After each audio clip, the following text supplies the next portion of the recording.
Tech News no ar, vamos falar sobre um assunto que, vamos dizer que é uma revolução pouco silenciosa acontecendo nas vidas de milhões de brasileiros. Algumas cidades abraçaram de um modo, outras com um pouco mais de confusão, mas invariavelmente todo mundo esbarra com as bicicletas compartilhadas por aí. São modelos diferentes de negócio, mas o grande ponto sobre essa nova economia é o compartilhamento, é a possibilidade de mais de uma pessoa usar ao longo do dia a mesma bicicleta, o mesmo patinete. Os patinetes também chegando com força em algumas cidades. E para falar sobre esse momento, estou recebendo aqui no estúdio o Tomás Martins, que é CEO da Tembici. Obrigado pela visita. Obrigado a você. E que talvez vocês não associem de maneira muito clara pelo nome da empresa, porque quando eles vão para a rua com as bicicletas, muitas vezes os nomes dos parceiros acabam ficando à frente do nome da empresa de vocês. Mas o grande ponto é que vocês oferecem a infra, os equipamentos e toda a logística para garantir que o compartilhamento das bicicletas aconteçam, mesmo em ambientes fechados ou nas ruas. Por exemplo, em São Paulo, Sorocaba, se não me engano, vocês têm parceria lá. Ou seja, a Tembici não aparece como Tembici, mas está lá com as bicicletas, é isso? Diariamente. Conta pra gente um pouco da história de vocês. Na verdade, a gente começou a empresa há 8 anos, ela começou dentro da Universidade de São Paulo, era um projeto piloto, nasceu na USP, que ligava a cidade universitária ao metrô do Butantã. Foi um TCC do Maurício, que é o meu sócio, e a gente começou a desenvolver essa solução de forma quase que pioneira no Brasil. E aí de lá para cá a gente, em 8 anos, aí veio passando por diversos momentos, mas sempre trabalhando nessa questão de mobilidade por bicicleta nos grandes centros urbanos. E é bem legal perceber que, como tudo, ou quase tudo no mundo da tecnologia, nessas soluções todas que surgem com essa nova economia, né? Aí alguns vão dizer que é a economia colaborativa, cada um dá um nome, mas a grande sacada era uma dor simples, um problema pontual de um grupo, os alunos da USP, que precisavam se deslocar, e para quem não é de São Paulo, é um trajeto não muito longo, mas é um trajeto complicado ali para ser feito muitas vezes a pé, ou ficar esperando ônibus, embora a USP tenha uma linha de ônibus lá dentro e tal. Era uma dor muito simples, vocês colocaram uma lente de aumento no problema, e ele foi escalado para atender uma demanda universal, a gente pode dizer, né? É muito próprio dessa economia, né? Acho que é uma dor de milhões de pessoas em todos os centros urbanos, né? O problema do deslocamento no seu dia a dia. E acho que aí a solução das bicicletas, dos patinetes elétricos, eles vêm muito como uma opção a mais para que as pessoas tenham esse deslocamento no que a gente chama de última milha, né? Esse último trecho do deslocamento da pessoa no dia a dia, que acaba sendo um deslocamento que às vezes é um deslocamento simples, é o que você falou, ele não é nem longo, nem muito longo, nem muito curto, mas que às vezes pode ser muito doloroso. Então às vezes você andar 3 km em São Paulo, você demora 20, 30 minutos. E numa bicicleta, num patinete, você leva 10, 12 no máximo. Qual é a dificuldade, se a gente for pensar em São Paulo, né? Qual é a grande dificuldade para se pensar, para se estruturar um programa como esse, numa cidade como São Paulo, em que muitas vezes, aí eu trago uma percepção muito particular. Uma vez fazendo uma reportagem, eu estava cobrindo greve dos metroviários, então faz um tempo já, e eu estava numa estação de metrô, estava na estação Tatuapé, que é um hub ali, você conecta com CPTM, etc., na zona leste de São Paulo. E aí eu estou encostado lá, imagina, eu estava desde as 4 e pouco da manhã encostado lá, as pessoas passavam e perguntavam, como faz para chegar em tal lugar, como faz para chegar no outro? E uma pessoa parou ao meu lado e fez assim, como é que eu chego na estação Carrão? Eu parei, olhei, né, para a pessoa e falei, olha, o senhor está vendo ali aquele prédio? Estou. Eu falei, então, a estação Carrão está ao lado dele. Eu não sei se 2 quilômetros, mas é uma linha reta. Não sei exatamente a distância. Mas, poxa, era a próxima estação, estava logo ao lado. E aí, aquele cara foi embora, tá? A pessoa foi embora, e daí eu fiquei pensando. Eu falei, o deslocamento é uma questão cultural. O cara precisa aprender a usar todos os meios de que dispõe. A bicicleta não faz parte como de uma primeira opção. Ela está associada ao lazer, muitas vezes. Há uma cultura nova sobre a utilização da bicicleta. Qual que é a dificuldade de inserir a bicicleta em um contexto tão engessado? O cara pega ônibus, metrô e o carro. E ele só consegue ver esses 3 modelos ali. O táxi chega como outra opção e tal. Como inserir a bicicleta dentro dessa cultura? Acho que essa questão cultural, com certeza, é a maior barreira que a gente vem enfrentando nos últimos 8 anos. Mas acho que está mudando e está mudando muito rápido. Né? Isso que é muito legal de você perceber. Mas, de fato, as pessoas, e o que a gente percebe cada vez mais, é que elas tinham um pouco um pensamento quase que unimodal de deslocamento, né? Então, quando você botava lá, assim, eu vou do ponto A ao ponto B, você assim, ou eu vou de ônibus, ou eu vou de táxi, ou eu vou com carro próprio, ou eu vou de metrô. Essa conexão com outros modais nunca fez muito parte do dia a dia das pessoas, né? É uma coisa, é um pouco nova até, mas o que a gente vê é uma mudança muito grande nesse sentido. Isso é muito legal. Então, quando a gente coloca, por exemplo, o Largo da Batata ali, né? A gente tem uma estação muito próxima à saída do metrô da Faria Lima. Quando a gente coloca uma estação ali, aquela estação, por exemplo, ela faz mais de 3 mil empréstimos no período da manhã. Só de manhã, no pico ali, Só da no chegada pico da ao manhã, trabalho. só na chegada do trabalho. Então, assim, a gente acorda de manhã com mais de 1.000 bicicletas ali, as pessoas vão pegando aquilo e fazendo o seu último deslocamento, saindo do metrô e indo até o escritório, vai. Itaim, Vila Olímpia. Então, já começou essa mudança. E aí também é uma coisa puxa a outra, né?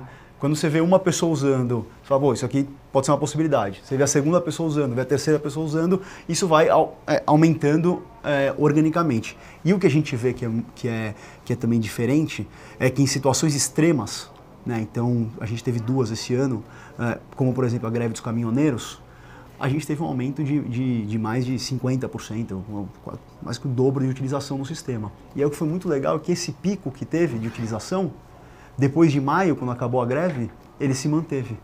Ou seja, as pessoas que passaram a utilizar essa intermodalidade, a conexão com a bicicleta para essa última milha, gostaram, sentiram que aquilo fazia sentido para o seu deslocamento diário. E mantiveram, né? E mantiveram. E agora também, de novo, com o evento da ponte do Jaguaré, a gente também teve um novo pico, um novo crescimento. E esse número ele não volta depois. Ele é um número que se mantém. Como é que é a experiência de vocês com esse trajeto? Vocês têm um monitoramento do tipo a média de distância percorrida? Como é que é esse perfil? O cara pega, sei lá, sai ali da Faria Lima, aquele pedaço, ele vai até o outro extremo da Faria Lima, para o escritório ali. Qual que é o perfil? Quanto tempo o cara fica efetivamente em cima da bike? A média geral são 28 minutos, mas para isso a gente tem algumas evidências, alguns estudos, né? Então a gente tem, por exemplo, dentro da Tembici, existe uma equipe de urbanistas que estudam toda a região onde a gente implementa o projeto. Tá. Né? Então a gente tem uma equipe de projetos que faz esse estudo e ela entende todo o potencial de demanda que aquela região tem. Né? Então, assim, desde a demanda, desde os horários de pico, né? Quais são os horários de maior utilização, qual o perfil de uso, como vai funcionar, um pouco também o estudo de infraestrutura, quais são os caminhos que a gente tem para poder colocar as estações e distribuir essas bicicletas. Então, essa equipe estuda e a gente depois tem, obviamente, uma equipe de BI que faz toda essa análise tanto comparativa e de potencial para ver se, para comparar um pouco o que a gente tinha estudado e qual está sendo a demanda real. Quantas bicicletas hoje? Hoje só São Paulo, por exemplo. O maior mercado é São Paulo para vocês? Hoje a Tembici, a gente tem operações na América Latina, né? Então, como um todo. A gente tem São Paulo e Rio como os maiores mercados. São Paulo hoje ele acaba o ano com 3.100 bicicletas na rua. É um número grande. É um número expressivo se você pensar que essas bicicletas rodam bem mais que 5 vezes ao dia, né? Então é uma utilização muito alta. Aí a gente tem uma coisa que é inevitável e é lamentável, sobretudo, que é o vandalismo, né? Eu já vi bicicletas serem destruídas, já vi as estações sendo destruídas, não o ato em si, mas o resultado dele. Como é que é essa quebra para vocês? Foi um período difícil no começo? É uma média que vocês já se preparam para ela? Porque imagino que isso gere um prejuízo para vocês. Cada bicicleta que é quebrada, não pelo uso, mas pelo simples vandalismo. Né? A gente passou por, como nesses últimos 8 anos, a gente passou por várias experiências distintas. A gente tinha, até 2 anos atrás, uma tecnologia diferente do que tem hoje na rua, né? Era uma outra tecnologia, uma tecnologia nacional. Naquela tecnologia, que já estava um pouco mais deteriorada como um todo, a gente tinha um índice de vandalismo de fato mais expressivo. E aí a nossa aposta ela foi um pouco contra o senso comum, vamos colocar assim. A gente resolveu falar assim, vamos colocar a melhor tecnologia que a gente entende no mundo nas ruas. Em vez de a gente falar, vamos baratear ou colocar uma coisa mais simples, vamos colocar o que tiver de melhor e vamos ver qual é o resultado disso. Então a gente estudou o mercado, foi para diversas cidades, trouxemos a tecnologia hoje que é a mesma de Nova York, Londres, enfim, essa tecnologia que é mais robusta como um todo. E o resultado foi super surpreendente. Hoje a gente tinha, com a tecnologia antiga, quase 10, 12% de perda ao mês das bicicletas. Nossa. A gente tem menos de 0,5% hoje. Bom. Então, o que a gente viu foram 3 movimentos. Obviamente, a robustez da bicicleta ajuda. A segunda, as pessoas se apropriam dela. Né? Então, quando as pessoas usam e se apropriam, elas protegem. É o cuidado. É o cuidado. É o cuidado.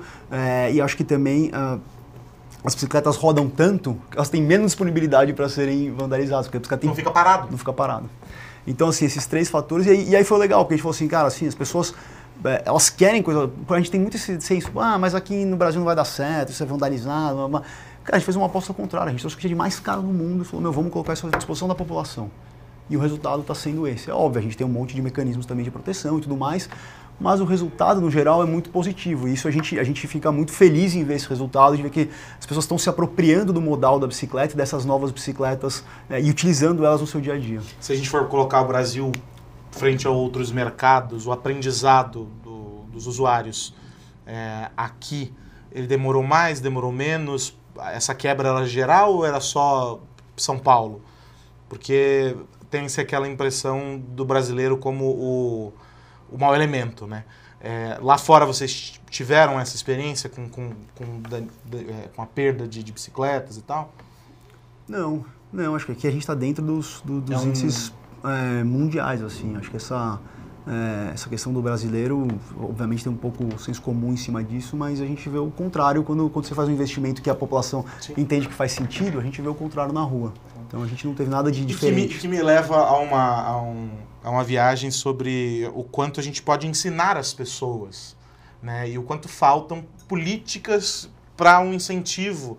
Deixa o carro em casa, faz uma jornada com, sei lá, 2, 3 tipos de modais, sei lá. Ou vai com o teu carro até um ponto, depois falta educar. Qual que seria, na tua visão, o caminho? Você que está mergulhado nesse universo, imagino, conversa com muita gente, lê e estude muito essa realidade.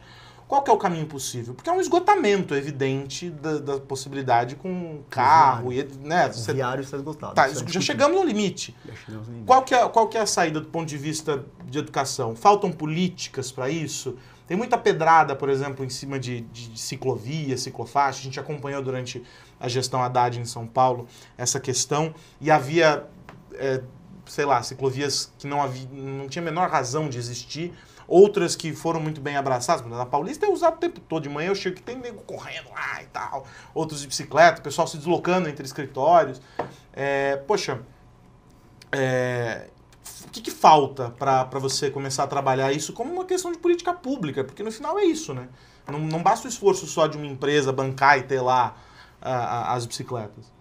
Eu acho que essa discussão ela passa por uma discussão de cidade, de sociedade que é bem mais complexa, né? A gente tem trabalhado nos últimos anos, a gente trabalha muito questão de conscientização, a gente tem projetos que por exemplo, ensinam crianças e pais a como conviver com diferentes modais, ensina as crianças a andar de bicicleta, a gente tem parcerias com ONGs como o Bike Anjo, que ensina as pessoas a irem se locomoverem no seu dia a dia de bicicleta, tem uma série de iniciativas, tem estudos que a gente financia aqui, o próprio Banco Itaú financia muito também com sociedade civil, para poder levantar mais dados como um todo. Acho que a discussão que a gente tem um pouco aqui, aí eu falo de Brasil como um todo, é um pouco a ocupação do viário, né? Acho que as pessoas vão começar a entender assim, né? Para que serve o viário que a gente tem hoje? Né? E como é que esse viário vai servir à população no futuro? Tem várias discussões em cima disso, assim, a nossa leitura, um pouco a minha percepção pessoal, é que não faz sentido você se locomover 3, 5 quilômetros levando 2 toneladas de alumínio do seu lado em um espaço de, sei lá, 2 metros quadrados. Né? Não é a melhor forma de você ocupar um viário levando, sendo que cada carro leva em média 1,2 pessoas por vez por deslocamento. Você fala assim, meu, só que tem alguma... Essa matemática aqui não funciona. Então, assim, a gente tem olhado muito para isso, tem discutido muito isso com as prefeituras, enfim, que a gente atua, realizando diversos estudos, até alguns investimentos para poder desenvolver isso como um todo. O que a gente percebe é que existe uma resistência até um pouco de parte da população em relação a isso, mas que aí não adianta, não tem segredo, né? A partir do momento que você tem um modal que é mais eficiente do ponto de vista de comodidade, do ponto de vista de preço, do ponto de vista de tempo que você leva no seu deslocamento, isso puxa uma parte da população gigante para esse modal. Então a gente, assim, a parte do advocacy a gente tinha muito forte, ainda tem hoje dentro da empresa, em diversas esferas, mas que hoje está assim, tá meio que evidente, assim, as pessoas falam assim, meu, para que eu vou ficar meia hora no carro quando dá 3 km? Exato. Se eu tenho outra opção? E aí começa a entrar o patinete, a bike elétrica, enfim. Eu queria saber especificamente sobre o patinete. Como é que surge a ideia do patinete no meio dessa bagunça toda? Ele atende a que perfil de quem usa a bicicleta e quem opta pelo patinete? Tem diferenças nesse público na hora da escolha de um e de outro? Uhum. O patinete a gente lançou um primeiro projeto há mais ou menos uns 15 dias no Rio de Janeiro, né? Foi um primeiro projeto que a gente fez só com patinete elétrico, em parceria com a Petrobras, e a bicicleta a gente já tem aqui há bastante tempo, a gente tem uma análise muito maior dos... Ali. O que a gente vê muito lá de fora, assim, acho que eles são bem complementares do ponto de vista de montagem, não se canibalizam como um todo. Tá? Essa é uma questão, o cara compete com ele mesmo ali, né? Não, eles vão pegar um trecho ali de deslocamento de até 3, 4 quilômetros similar, mas você tem uma diferenciação porque o patinete acaba sendo uma coisa que ainda é um pouco mais cool, o pessoal mais jovem que prefere usar e tudo mais, a bicicleta já é bem mais universalizada. Tá. E o segundo ponto que a gente vê também, existe uma diferença de preço como um todo. Então, o patinete hoje, você vai gastar aí, não só na Tembici, mas nas outras empresas, vai gastar em média R$4, R$5 a cada 15 minutos. Na bicicleta, se você pegar um plano mensal nosso, você paga R$20 por mês à vontade. Então, assim, o deslocamento da pessoa que usa todo dia é 50 centavos. Então, assim, é a forma mais barata que o cara tem para se locomover 3 km na cidade hoje, é a bicicleta compartilhada. Então isso acaba também, questão de preço, questão de perfil, acaba complementando um pouco esses dois modais. Mas no fim são todas opções diferentes do que você falou no começo. Carro, ônibus, metrô, trem, são outras opções de micromobilidade como um todo. E essa expressão, eu acho essa expressão, a micromobilidade, que ela não é tão micro assim, né? Você está falando sobre um universo ali que é um universo gigantesco. Claro. E tem gente que escolhe, que adota aquilo, claro, como modelo de vida. O cara é o ciclista e o é isso aí. Mas tem o cara que vai aprendendo. Eu gosto muito dessa história do aprendizado. Vocês hoje cobrem São Paulo, cobrem Rio de Janeiro, enfim, tem essas cidades, os dois mercados, e acho que são os dois, vamos dizer assim, o que a gente pode usar como modelo, como experiência para o todo. Imagino que eu acompanho as notícias sobre vocês e vejo o crescimento, ou seja, imagino que os planos sejam ambiciosos no sentido de conseguir oferecer uma experiência de cobertura total, cara. O cara virou a esquina, ele encontra um posto para fazer ali uma estação para pegar a bike, para deixar a bike, ou seja, é o crescimento disso no longo prazo. Qual é a perspectiva, ou no médio, ou no curto, qual é a perspectiva desse crescimento, uma vez que não há dúvida de que é um meio já plenamente aceito pelas pessoas? Assim, a gente tem planos bem ambiciosos como um todo, tanto de expansão para outras cidades, como também de expansão dentro das cidades que a gente tem. Esse mercado ainda está... ele é um mercado novo e que está começando, né? Então, assim, mesmo quando você começou, mesmo as empresas de rideshare, né? As empresas de aplicativo de caronas como um todo, nem elas sabiam o potencial, né? Quantas pessoas conseguiram tirar do carro ou do transporte público para levar para lá. O mesmo a gente está sentindo, né? Você vê uma conta simples, assim... Quantos milhões de deslocamentos existem numa cidade como São Paulo de até 3 km? Sim. É um número... Uma infinidade. Uma infinidade. Então, assim, o tamanho desse mercado é muito grande.